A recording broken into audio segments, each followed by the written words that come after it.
If Jay makes it, it'll be great. And if she can't, it's also okay because Faith and I could talk to Faith for hours on end, so it'll be just fine. Thank you for being here. Just some quick rules. I don't have a lot of rules, but I would say that anything we talk about here, I ask that you keep it here. Part of the goal of this space of creating these every month, what I want it to feel like is that feeling you get when you go to an intimate retreat with other business owners and you leave feeling like, oh, so good for my soul. I was amongst people who understand what I do, who get what this life of running a business is like. And I felt really seen and validated. And that's the feeling I hope that we can create here. And to do that, I think we all need to know that feeling of what we say here stays here.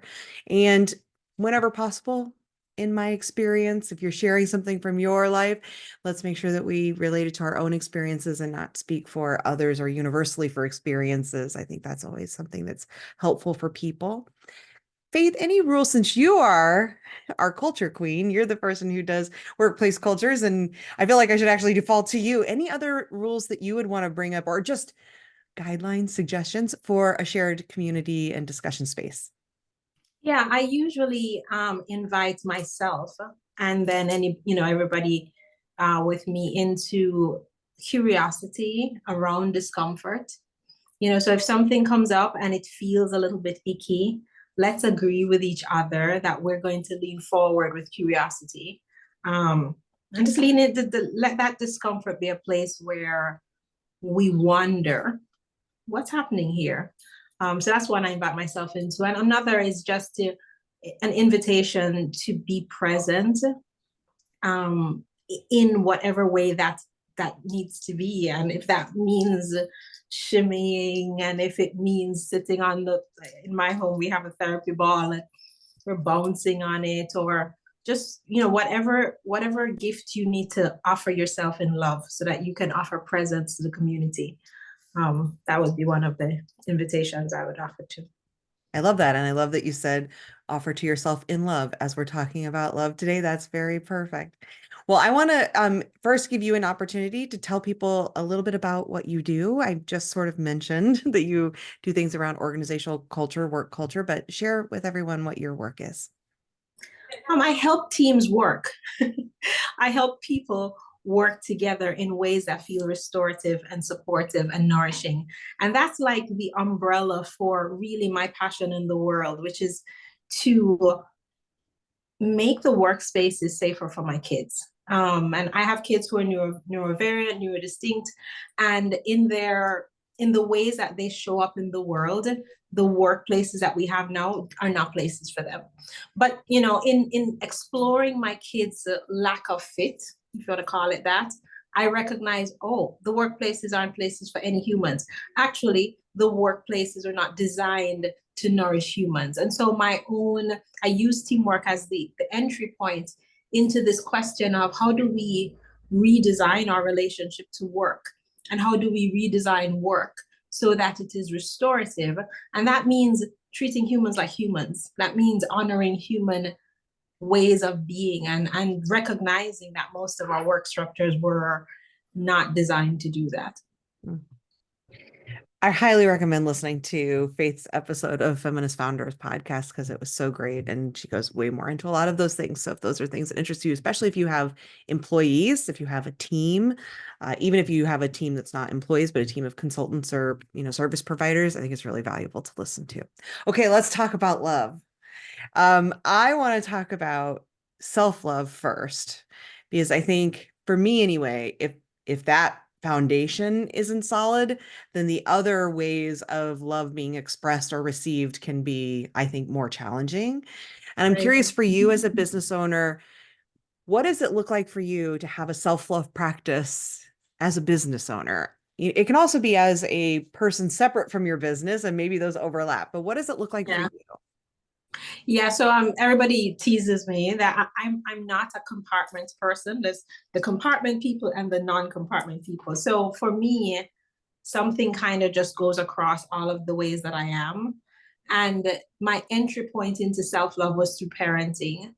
It was through this recognition that as the center of the hub that keeps my family going, when I was cracking, the entire ship fell apart.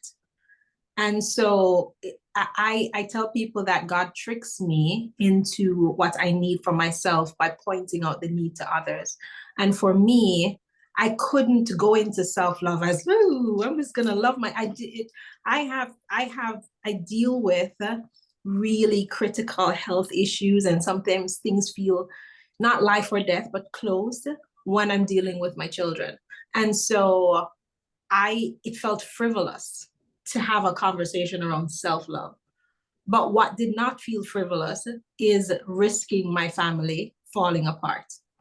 And so as I learned how to nourish myself as center to the system that kept my kids going, then I was like, oh, actually, this is about loving myself. So even in designing my business, as I started to notice that when I offered something to my clients that didn't feel good to me, it also wasn't good for them.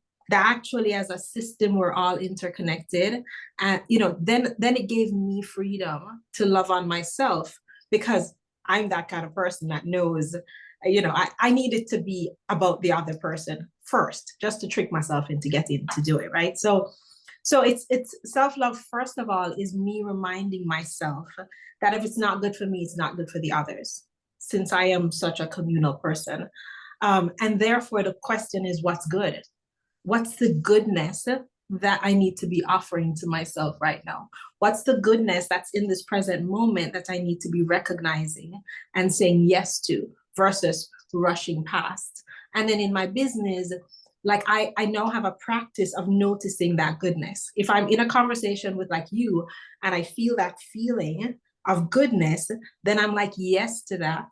And then how do I make more of that for myself? And that the practice is the constant. How do I make more of the goodness? And that the offering of love is about the opening up to goodness, and the opening up to, for me, goodness is like joy. So my theme for the first part of this year, it'll probably go, is following the joy. That's an act of self-love. I'm like, I'm feeling the joy. Where is it? Go after it. And so that practically, that can mean anything, including changing the offer midstream for a client. It can mean going back to the table with a client and saying, this thing is feeling this way, let's try this other way. And having the courage, like I grew up feeling like I had to be a person of my word, and I agree with that. To be a person of my word, it feels wishy-washy to change my mind. But now I'm saying self-love means being a person that keeps listening to who I am and who I'm becoming. And that means things will change. Like who I was 5 years ago, 2 years ago, 6 months ago, when I wrote the proposal to you, is different from who I am now. And what I offer to you in love is probably going to be different from what I thought I would offer 6 months ago.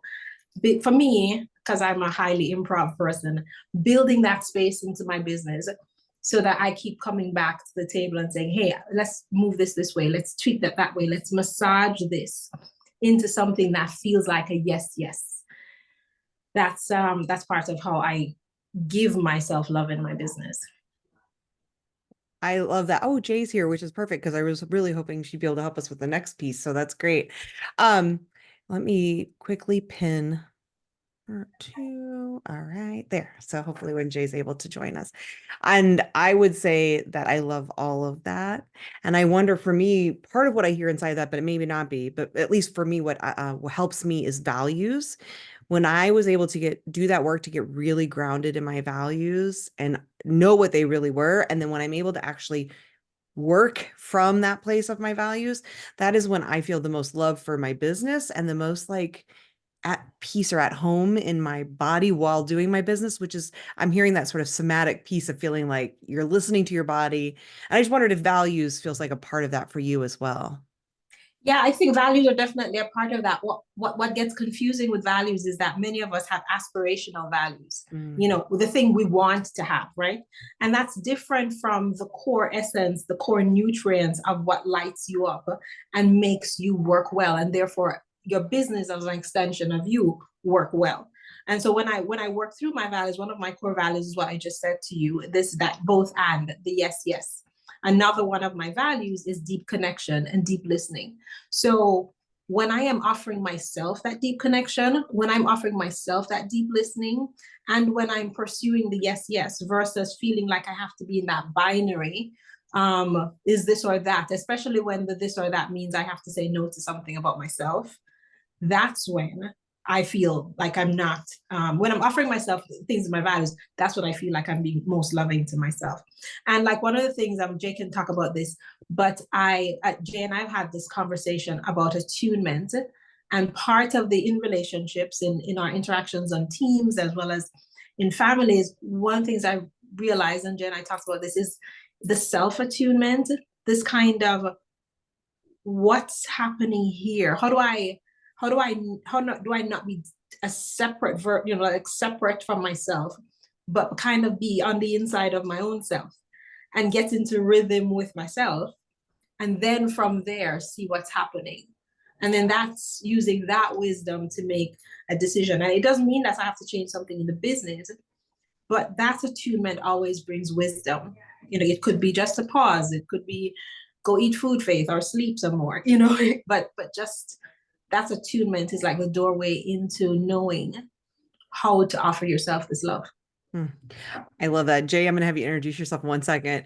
I've noticed you have the fancy new iPad because whenever you accidentally are giving a thumbs up, you don't even mean to be. It's putting a thumbs up on your thing, I think. I know the new Mac OS does that. Like it does fireworks and stuff when you don't even mean to. It's funny. I love what you just said about that attunement. And I think, oh, all of Zoom does it now? And at weird times, because I can't get it to do it when I'm choosing. Yeah, I've seen it happen. It's not Balloons go up. happening for me, so I don't know if it's all of Zoom. Anyway, don't mean to take us off course. I love what you said about the attunement because I do think for so many people, especially I feel like women, because of the way women are objectified in our culture, and probably many other folks as well, I think we often lose that connection to ourselves. We do step out of ourselves, and I think we almost become objects to ourselves because it's how we have been perceived and treated. And so I think so many women I know are very disconnected from themselves. They can't find that attunement. And I think that's so valuable to mention that because I think it's really important for people to think about. Jay, I want you to introduce yourself. Thank you for joining us. And I'm glad you arrived when you did because the next area was the area I was most hoping for you to speak up on. So if you can introduce yourself, that'd be great. Thank you. Hi, everybody. We had a bit of a power outage, but I'm glad to be here and to be here somewhat on time relative to some of the things you folks might be interested in hearing me talk about.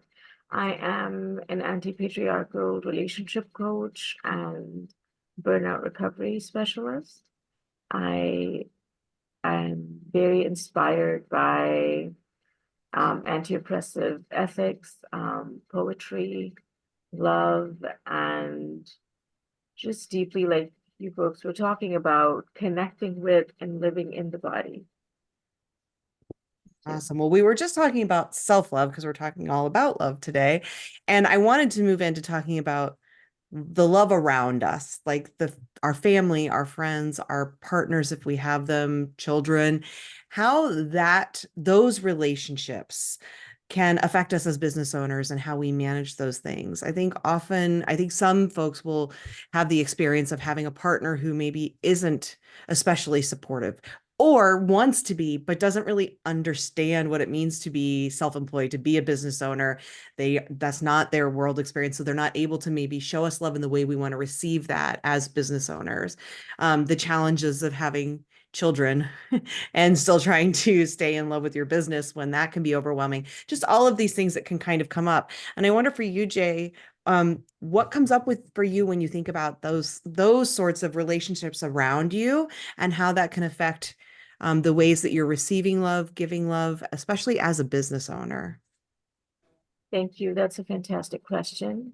I think for a lot of women, entrepreneurs, gender oppressed entrepreneurs, non-binary folks, we often find that in our personal lives and in our professional lives, we provide a lot of care work, a lot of work that involves emotionally attuning to others to our communities, to our clients, of course, to our partners, to our children. And a lot of the times, the actual physical impact of this care work, and sometimes I think some folks may connect with this, is sometimes we may not be performing specific forms of labor that involve a lot of emotional give and take necessarily, but I think a lot of times women, non-men, can be expected to do that added emotional care provision. Like, let's say your client has signed you up for providing them support with copywriting, but they may have something going on in their lives personally. And sometimes the expectation can be that you show up in a role that you may not have explicitly signed up for. So what this brings me to is that a lot of the times, because of these expectations of unpaid care labor, unpaid care provision, that it can cause a lot of fuzziness around our boundaries and the ways in which we show up for self and show up for others, where showing up for others often ends up coming at the expense of self. So one of the bigger impacts I have noticed in my life as a business owner, and especially in a relational space like coaching, is is needing to convey to my partners and to um, folks in my family, my loved ones, that I am not emotionally or otherwise hyper available, that I cannot be everything to everyone at all times. And one of the things that I sometimes do is that I've created this little breakdown, and if folks are interested, I'd be happy to share or with you later some of the labor that we perform as women, non-men. And so I've kind of talked about how in relationships there's like labor around who initiates conflict repair. It's often work that falls in women, non-men. It's labor around who performs the activities needed to delegate the support that we need, like hiring, evaluating folks, connecting with people, and all of connecting with people, and then conducting those interviews and so on. And again, that's again work that falls upon women, non-men. If it's social engagement, if it's maintaining our family relationships, our community relationships, that's also work we're doing. So what I'm trying to say is that there are multiple forms of emotional and cognitive labor that business owners do, that I love to see my clients have very transparent conversations about with their families and loved ones, so that we can take more loving ownership of our needs, de-shame those needs, and in doing so also, and communicate those needs with specificity, clarity, and compassion, so the folks who love us can can can participate in our care more actively and equitably. This is why I wanted you both to be here today. So thank you, because I want to make sure that everyone is hearing, like, when we're talking about love and self-love and love for others, this is not about like giving nice gifts. It's not about taking a bubble bath, right? We're talking about love, which is about so much more than that, which is why I said hat tip to bell hooks, because I can't recommend All About Love enough. It transformed my thinking about love and my understanding of love. So if you're someone like me, who may have grown up with not a really great 360 understanding of love, and really saw it as something that's either very transactional or that only exists in one form, like romantic love or familial love. I I think that book is really, really healing and educational for helping people understand what you're talking about, and about how love is so much more expansive and about much more than just a bubble bath. And what you're talking about, that helping people understand how much load many of us are carrying all day. It goes beyond just the work we're doing often. And in these relationships we have with our clients, our team, everyone around us, there's a lot of heavy lifting that may be happening beyond just the work you're performing. So I'm going to bet some of you who are here are recognizing yourself in that, like, oh yeah, I hear that, whether you're a coach or not. And then having, to immediately often close the laptop and enter, for me, it's like I walk out this door into the home where now there's all these other expectations on me for carrying loads. And that's exhausting. And so I don't know, Faith, as you were listening to Jay, what came up for you, or do you have any thoughts too about that? Like those transitions from work to outside of work, or how the communication piece of asking for that support? Yeah, I think when I think about myself, I asking for help and being clear about my needs was also not something that was native to me. And you learn to think for other people and to position yourself already with a negotiated stance, right? Versus this is the thing I need, this, and that kind of thing. So as I navigate work that is immersed in a complex life, part of what I am learning to do, like Jade is talking about, is just to notice where those supports are, to have the conversation with myself that it's not unreasonable to need support. Because again, because of the hierarchical human structure that we've, created, certain people get support, others don't. And for the people who don't get support, you have learned that it's unreasonable to ask for support. You're being whatever, right? Unreasonable in a bunch of different ways. So, like, the first element of self love is that willingness, just as I'm willing to say, hey, I'm going to make myself a cup of coffee because I feel tired. I can also say, hey, son number one, do this or don't do this for the next half an hour because I'm here in a client meeting. And when I hear you doing that, it pulls my attention too much, and that's hard for me. And I'm learning to have language about what's hard for me. And it's okay to say that. It's nothing, you're not doing anything wrong. This thing is just hard for me. And to assume my family's desire to support and love me and just to ask for what I need. So that's kind of how I am learning to negotiate that. And then I'm also learning to give myself space, like I was saying before, to have the transitions. So I used to do this, hop out of Zoom, hop into life. No, I don't do that anymore, because I need some tending time, even if that's random Instagram or whatever. And I tell the kids and the people who are around me that I need some tending time. So they'll see me come in from, say, I'm gone shopping. And they see me sitting in the garage for like 20 minutes. And I'll even text them, come get the stuff from BJ's out of the car. And they come and they get it, and I'm still sitting in the car for 20 minutes. What's the space that you're giving yourself? And let everyone know this is tending time. So keep taking care of things. Don't assume that when I'm done with work, I'm going to come in to do these various forms of labor that Jay was just talking about. So that's some of the stuff that comes up for me when I think about family and friends. I love it. What's the space you're giving yourself? I think that's a really great question for people to sit with after this and think about too. What's the space I'm giving myself? Go ahead. I see you on. There's a story that I've been using with people who are close to me. That's been very helpful. It's a story about Judith. It's in one of the old, like these books of the Bible that are not used in the main text. And Judith had a situation where she ended up beheading someone. The scene, though, from a painting has Judith doing the very graphic thing, beheading this person, and Judith's maid holding the basket. And the conversation that has been evolving for me as I dialogue with people, and I've read some commentary on it, is why is Judith's maid there?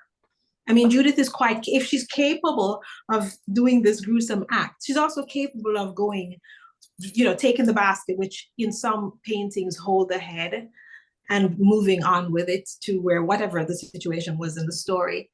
And some commentary on it was just like, the maid was there to stand beside Judith, to just share the burden and labor of this gruesome, heavy act that was needed because of whatever the political war situation. And I've been, as a person who's in charge of so many things in my life, I'm like, who's my Judith? Who's my May? Who's holding the basket? Who stands beside me, not doing the main things? You may not be able to do the culture design. You can't do, the relationship stuff that Jay does, but you're right here with the basket saying, what's the thing? where are we hiding the bodies? And I think that that's the invitation that I'm offering to people who love me, that I'm doing what I'm doing, and just stand right here. And like, my son will come by and he puts his hand on my neck. And it's like, yeah, that's that. Who are the Judith maids in my life? And it's been very gratifying to allow myself to receive that from people, to do the work, to invite those people in closer, and then to allow myself to receive that. I love that so much. I'd also put who's standing beside you. Another really great journaling question. Community is becoming almost everything to me at this point in my life. And so that feels really good. And I know that Jay is one of those people for you that stands beside you. And Jay, I'm wondering, you talked earlier about clients as part of what we were talking about with love. So when you think about clients and community, as business owners, the clients that we serve, the staff that we have, or the employees, the people we're working with, the community that we want to give back to. What is it? When you think about those parts of our lives as business owners, what kind of things come up for you about showing love in those arenas? Thank you. That's a beautiful question. I think one of the things that I've realized in how I connect with clients and community from a place of love is starting with approaching them from a place of curiosity and openness to explore what is coming up for them in our interactions and what is coming up for me in response to what's arising for them. So what I'm saying is that I'm maintaining this beautiful dual awareness of like what's going on inside me, like what am I feeling, what am I thinking and sensing when I'm connecting with you and responding to what you're saying. And at the same time, I'm also attuning to you and how you're feeling, what you're saying, and what is arising for you emotionally, in terms of bodily sensation, in terms of the thoughts that you may be expressing. So I think that's one of the ways in which I express love and connect with clients in this loving way, which is also a very boundaried way of connecting, where I'm maintaining this awareness of like, this is where I start, and this is where you start. This is what I hold, and that's what you're holding. And so sometimes, in particular, if you're doing relational forms of coaching, like for folks who provide perhaps life coaching or relationship-based coaching, and also in general, like maintaining that demarcation can be a very loving thing to do, even when the impulse may be to caretake or try to fix things, or to problem solve, perhaps even without explicit consent in the situation. So I think that's one way. The other way in which I think lovingly being connected with community, one of the things I say is that in order for me to stay in love with what I do, I need to be in spaces that foster that love for self. So I see love for self not simply as an individual responsibility, but a collective responsibility. So that's very important for me. So with that, what helps is me being very clear and transparent about my values, my expectations, my boundaries, what is acceptable to me, what isn't, what I would like to receive more of, what I would like to offer the community, what I need from them. And I think having these honest and open conversations, having conversations, particularly for BIPOC folks, being able to hold conversation that is explicitly anti-oppressive and unapologetic about what's going on in the world politically, what's going on and how it's impacting our lives, how it's impacting the lives of folks we love. And so that level of like anti-oppressive, liberating transparency, where I am being mindful of the vulnerability I show, being supportive for me and holding something of value and meaning for the listener. And at the same time, like not needing to hide my humanity or vulnerability. I think that that's important, that feeling of being protected and connected, both. I think that's what I find is a form of love and connection with clients and community. That last piece you said about hiding your humanity, I don't know who may be able to relate. You don't have to say, but I have certainly felt that experience of feeling like I've had to wear a mask so many times to be in spaces, especially when I worked in corporate America. And so much of that felt like having to hide my full authentic truth of who I am. And ultimately that is just like hiding your humanity. And that, going back to the first piece about self-love, doesn't feel very self-loving. And so I love what you've just shared. And I'm glad that you mentioned boundaries, because that's definitely one of the things that comes up for me as I think about this particular area, especially as somebody like you who's a coach, and that tends to involve a lot of empathy. And that can sometimes be exhausting. And so having to put some boundaries in place is so valuable. So thank you for mentioning that. Faith, anything else you wanted to add about this particular area? I think, well, on the topic of boundaries, I think when I find myself, because my work has emotional labor. It's not something I try to separate out. I think that when you're trying to build restorative work systems and help people, humans, be fully human, part of what you are doing, what I am doing, is making human emotion valid in work. And so that means, I am training in attunement. I am training in emotional empathetic listening, which means I'm doing it. I am training in the safety around vulnerability, and that means I'm offering it. And so part of what I have to offer myself is the right balance so that that offering is met with the receiving, either from clients or from loved ones or whatever. As I turn up my availability emotionally and so on, then I have to turn something else up in my life. But my superpower is being 360 present, which means emotionally and cognitively and strategically. And so it costs a lot. So I'm not with 15 clients. That's not going to work. So I think there's a part of this that's note the boundary isn't just, hey, stop this because it's costing too much. It's, what are the structures in my business that protect me and allow me to show up fully emotionally and all the ways that my business wants me to show up and that I want to show up? What do I need to change in how I offer what I offer to the world? And so that's been part of what I've been noticing. And recently I've been doing these conversations on belonging. Had a few really wonderful conversations so far. And a lot of us feel that we can't be powerful and vulnerable. And especially if you have a marginalized identity and you're powerful, whatever that power is and how it shows up, the risk to you of vulnerability is higher.